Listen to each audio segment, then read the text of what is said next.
Pemirsa, pembukaan penerbangan internasional ke Bali harus didukung penerapan protokol kesehatan yang ketat. Di samping itu, para pelaku pariwisata juga harus dipastikan bebas COVID-19. Kadis Kesehatan Provinsi Bali Dr. Ketut Suarjaya mengatakan pembukaan penerbangan internasional ke Bali bisa dilaksanakan jika kasus positif COVID-19 di Bali telah mereda dan Bali telah masuk dalam zona hijau. Hal yang perlu diingat, pembukaan penerbangan internasional sekaligus pariwisata bagi wisatawan mancanegara harus didukung penerapan protokol kesehatan yang ketat. Menurutnya, Bali tergolong bagus dalam penerapan 3M. Penggunaan masker di Bali sudah di atas 90%. Oleh karena itu pihaknya juga berharap pariwisata Bali bisa segera dibuka karena akan memberikan manfaat ekonomi bagi masyarakat Bali. Di samping menerapkan protokol kesehatan yang ketat, nantinya para pelaku pariwisata juga harus dipastikan dalam kondisi sehat dan bebas dari COVID-19. Tetap harus jalan ya,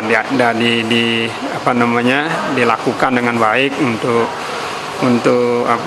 pemeriksaan like sehatnya ya kan, kemudian penerapan protokol kesehatannya, sarana prasarananya yang sudah disiapkan dan sebagainya, termasuk pelaku pariwisatanya juga harus sehat dan ya barangkali nanti bisa di rapid test antigen ataupun di swab sehingga dipastikan bahwa pelaku pariwisata sehat, pengunjungnya juga sehat sehingga masyarakat sehat.